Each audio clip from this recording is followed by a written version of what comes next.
Eh bien, salut à tous, c'est Wes. Alors, aujourd'hui, il est 1h30 du soir. On se retrouve pour cette vidéo intitulée What's in my doc, pour faire genre le mec qui parle anglais, mais alors que c'est une grosse brêle. Euh, Après la vidéo de, de tout à l'heure avec Aperture, qui a été un fail monumental, parce que je disais que de la merde et je pense que tout le monde s'est fait chier en la regardant. Moi-même en la faisant, j'arrêtais pas de me marrer, et puis je me suis bien fait chier. Je vous fais cette vidéo pour vous montrer ce que j'ai dans mon doc. Euh, ce, ce style de vidéo, je me suis inspiré de French McGuy, qui m'a beaucoup inspiré. Donc je mettrai son lien, le lien de sa chaîne YouTube dans la vidéo, oui, dans la description, pardon. Donc tout d'abord, on commence par le Finder.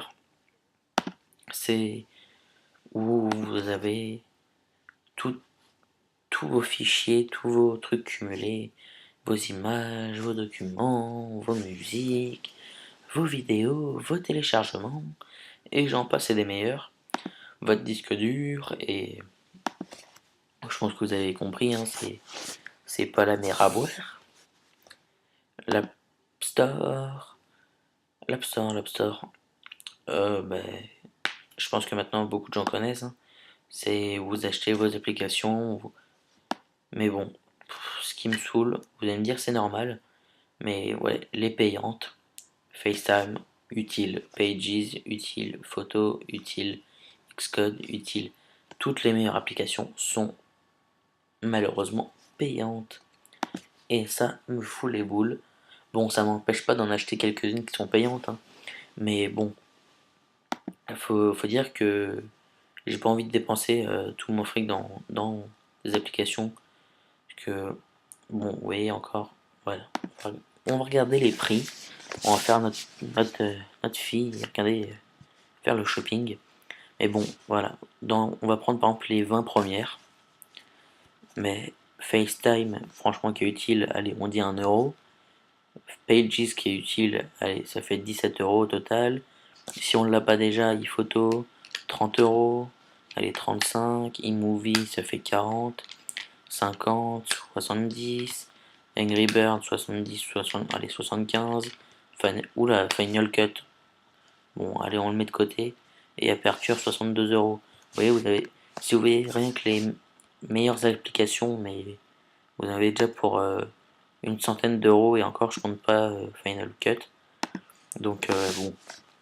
Et je vais pas vous faire tout le détail, mais en plus, les applications gratos, c'est souvent de la merde. À part quelques-unes que je vais vous montrer. La dashboard, c'est tous vos gadgets et tous vos widgets. Vous voyez, moi j'habite pas loin de Paris et il fait un peu moche ces derniers temps. Mais bon, on va pas se plaindre. Safari et Google Chrome, c'est mes deux navigateurs. Et en fait, j'ai téléchargé Google Chrome parce qu'à la base, j'utilise que Safari. Parce que je suis tombé par hasard sur un comparatif entre Safari, Google Chrome, Opera, Internet Explorer 9 et Firefox 4. Et à ma grande surprise, c'est Google Chrome qui l'emportait. Et ce qui m'a encore plus surpris, c'est que Opera était deuxième. Alors qu'Opera, je pense que c'est celui que de nous tous qui est le moins connu. Et celui qui arrivait bon dernier, c'était Internet Explorer. Et Firefox arrivait avant-dernier. Donc, euh, donc ce qui m'a bien surpris, parce que Firefox pourtant qui est quand même, je pense, le plus utilisé. Donc on voit que c'est pas forcément parce qu'il est connu qu'il est bien. Simple parenthèse. Mail, bon bah je pense que faut pas avoir fait bac plus 14 pour comprendre ce que c'est, hein. C'est bah, vous recevez vos mails et puis voilà, hein. iTunes, c'est pour lire. Enfin, c'est votre synchronisateur, si ça se dit, avec tous vos iPod, iTouch, iPhone, iPad, pour gérer vos applications, mais surtout utilisé pour lire vos musiques, vos vidéos, vos podcasts, etc. Qui est aussi une base de données où vous pouvez télécharger vos musiques et certaines vidéos. Mais bon, bien sûr, c'est légal. Ce que fait tout le monde. Aperture que, comme j'ai dit dans ma vidéo Epic Fail, que j'ai téléchargé bien sûr en le payant 63 € comme un pigeon. Non, sans rire. J'ai trouvé quelqu'un qui avait fait une vidéo pour l'avoir gratos. Si vous voulez me demander le lien, je vous l'enverrai avec plaisir. Donc Aperture, c'est un logiciel de retouche photo qui est pas super complet, mais qui est assez bien pour les bases, on va dire. Tout comme iMovie, qui est un logiciel un peu de movie making, on va dire, qui est un peu l'équivalent de Windows Movie Maker, en un peu mieux fait bien sûr, mais bon, voilà, on peut pas faire des choses immenses. Après, pour faire des trucs plus complets, je vous conseille Sony Vegas, Final Cut, et après des logiciels plus spécialisés comme Adobe, Adobe After Effects ou des trucs comme ça. Skype, bah, pour discuter avec vos amis en comment on appelle ça? En vidéoconférence. Si ouais, en vidéoconférence pour voir la tête d'un ami qu'on n'a pas vu depuis longtemps. Et puis voilà, pour voir ce qui devient. QuickTime Player, c'est pour lire vos vidéos et vos vidéos et vos vidéos et vos musiques. Enfin n'importe quel type de fichier. Et c'est ce que j'ai remarqué dès que j'ai eu mon Mac en fait. Une fonctionnalité enregistrement de l'écran. Et que maintenant c'est ce logiciel que j'utilise pour vous proposer mes tutos. Enfin ce qui ressemble à des tutos. Euh, il est gratos, il est déjà intégré au Mac, donc je l'utilise plutôt que d'acheter ScreenFlow que beaucoup de personnes utilisent, ou que d'acheter ou télécharger un autre logiciel. Je veux pas m'emmerder, hein, il est déjà compris. Préférence système, c'est où vous pouvez gérer toute votre configuration, si je peux dire. Par exemple, ajouter des raccourcis à clavier, changer la résolution de votre écran, plein de choses comme ça. Je pense que pas besoin d'en dire long. Minecraft, qui commence à devenir quand même assez connu. C'est un jeu tout basique avec des. En fait, les graphismes sont vraiment pas très importants, mais c'est surtout le gameplay qui est franchement énorme. Bah, si vous voulez que je fasse une vidéo là-dessus, bah, dites-le moi dans vos commentaires. Steam, justement, c'est pour, en parlant de jeu, parce qu'à la base, moi, je suis vraiment. Avant, je jouais beaucoup à Counter-Strike, donc ça me permettait d'envoyer des messages pendant que je jouais à mes potes, avec mes potes, pardon, oui, à mes potes, pardon. Tout comme Mumble, c'était pour leur parler en match en war, comme on disait. Sinon, en match de team, pour dire ouais, attention, il est là, il est caché, il va planter la bombe, etc.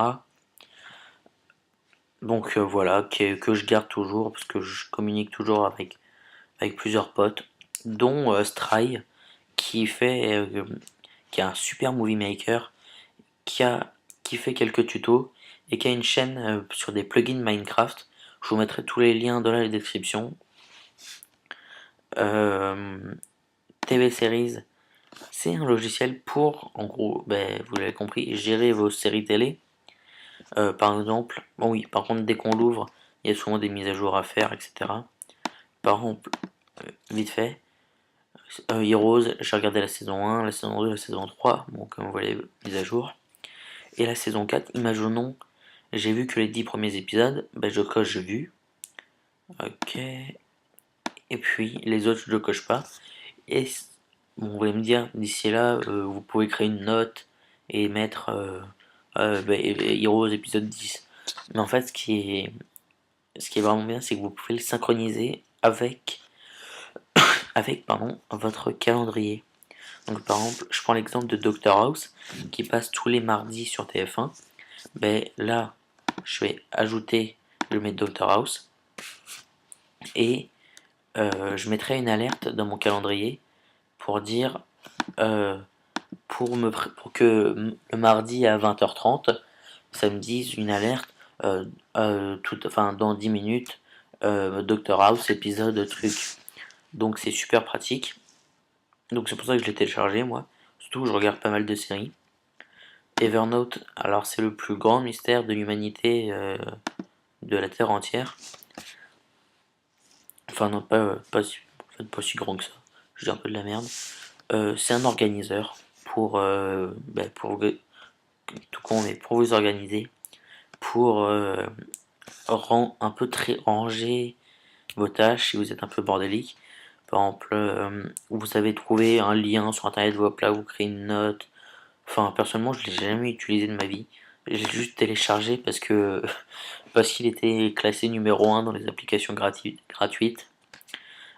Pong, comme son nom est si joli, c'est un jeu du ping-pong classique en fait.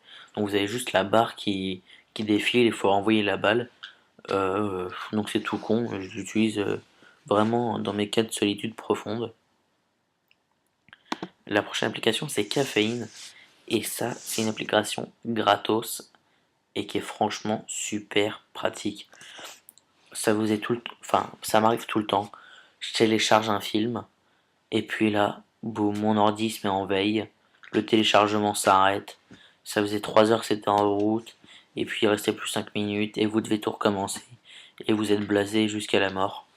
Et en fait, Caféine, ça empêche votre Mac plutôt, de se mettre en veille.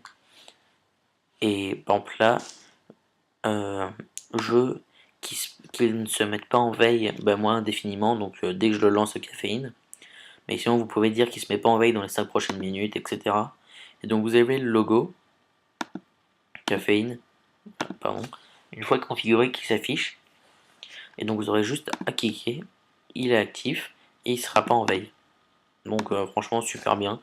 Et comme ça vous évite d'avoir plein de problèmes pendant vos téléchargements.